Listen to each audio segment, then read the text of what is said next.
Our story begins in Korea, specifically after the passing of a law banning physical punishment against students. This meant that teachers were no longer allowed to lay a hand on students. Consequently, it became difficult for teachers to guide the students in school. Here, a problem arose. The students began to exploit this law to their advantage. It escalated to a point where, one day, a shocking incident occurred at a school that shook the entire nation. A teacher was assaulted and killed by one of his students. After this incident, the authorities and the Ministry of Education realized the severity of the situation. They issued a new law to protect teachers' rights. We fast forward 2 years from these events. At this point, we see a student named Kim leaving his house to go to school. Suddenly, he finds a second-year student who had just committed suicide right next to him. When he looks closely, he realizes that the student's name is Park Dae-suk, one of the most famous students in the school. The reason for his fame? He was the most bullied student there. Knowing this, it's easy to guess the reason behind his suicide. Now, after seeing the body of the student who committed suicide, one would expect Kim to be scared. But that's not what happened, he smiled. And if you want to know why, it's simply because Kim himself is also a victim of bullying at school. The bullying was so severe that the bullies would turn it into a game, where they would compete to see who could make Kim scream the loudest using a sound meter. They would hit and step on him, trying to get him to produce the loudest scream possible. At this point, Kim couldn't stay silent anymore, so he decided to report what had happened to one of the teachers.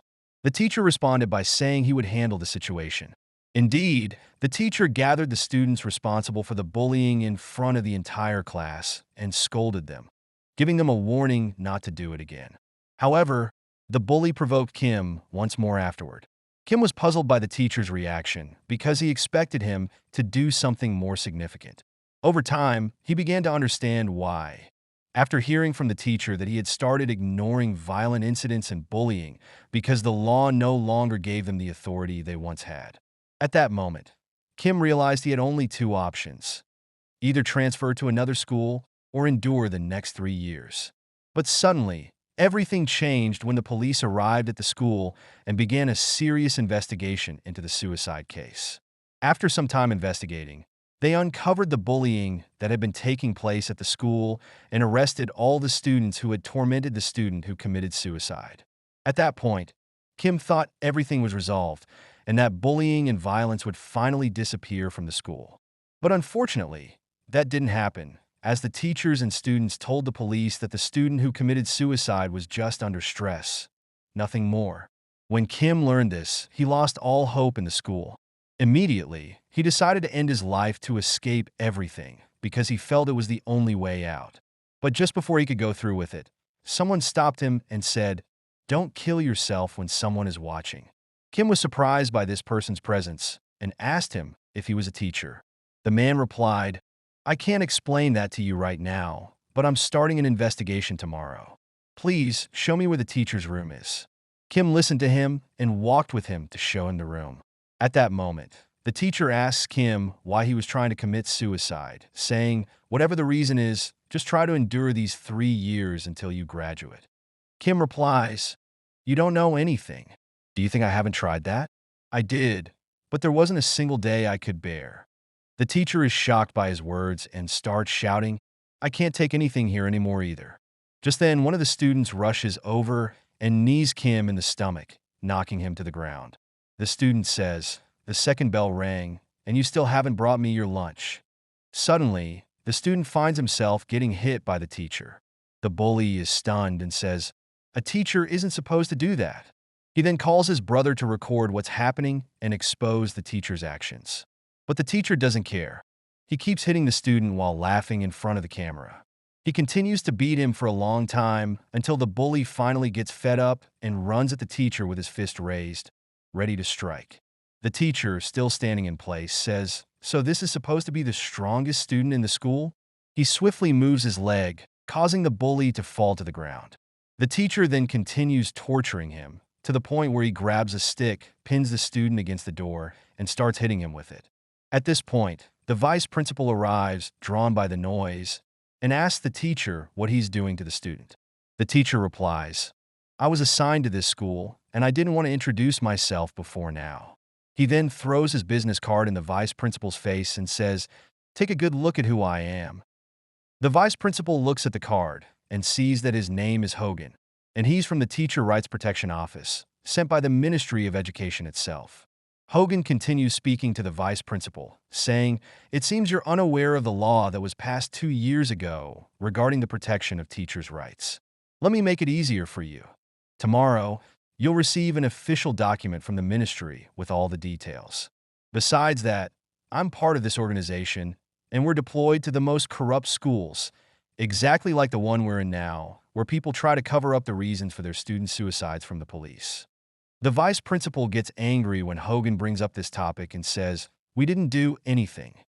But Hogan responds by pointing his stick at him and says, "Our team has one unique feature.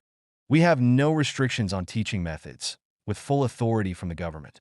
I'm here to teach this school a lesson it will never forget."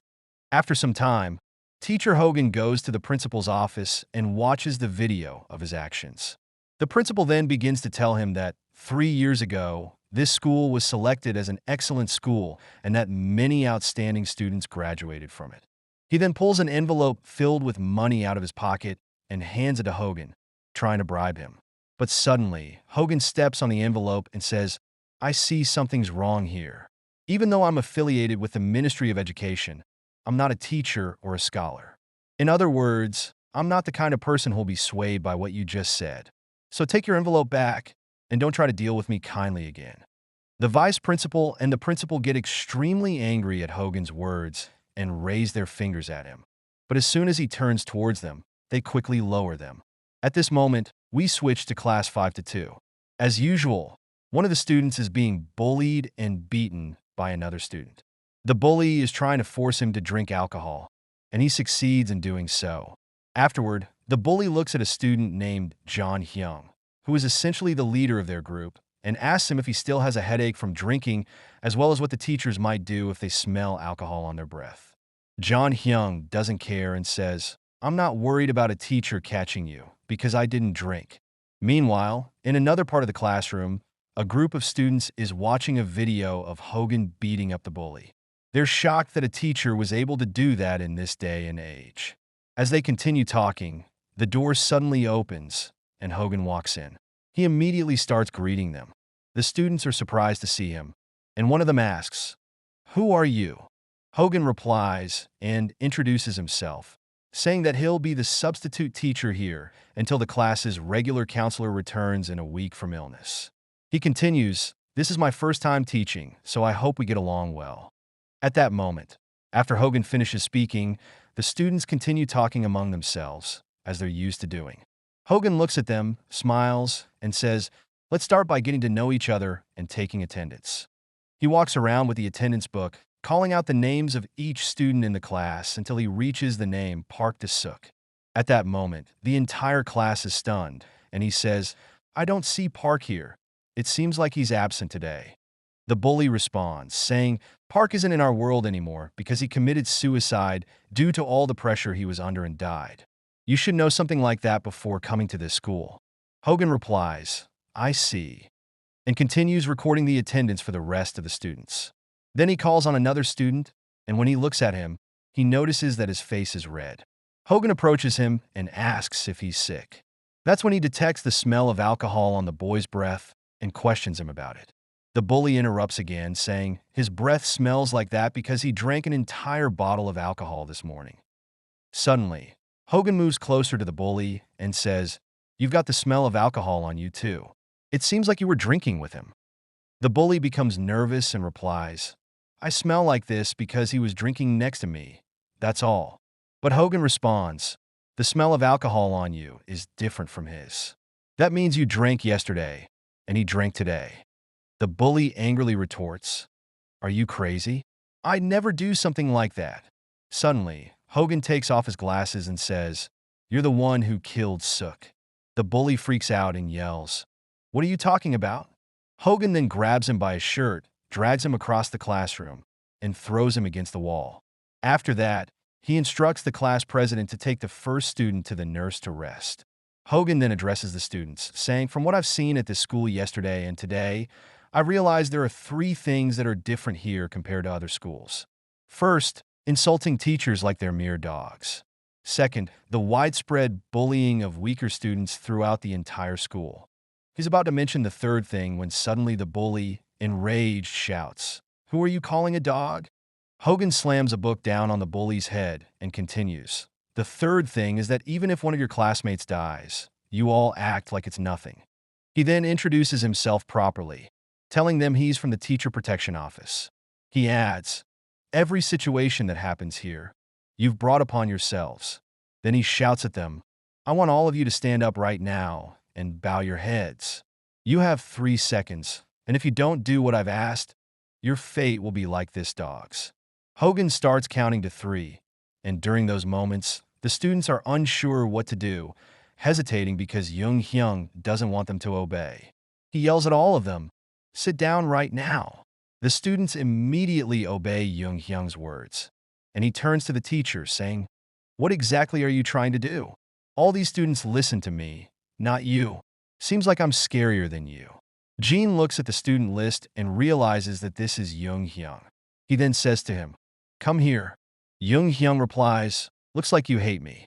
Jean responds, "If I come to you myself, you'll be in big trouble." Jung Hyung, unfazed, says, "Try coming over here, and let's see who ends up in trouble." Jean puts the list down and says, "All right, let's try." He then heads towards him, but as he gets closer, he suddenly bypasses him and goes straight to break down the door. There, he finds the principal and the vice principal standing behind it, listening to what's going on. When Jean asks them why they're standing there, the principal responds, "We just came to see what kind of teaching someone like you could offer the students."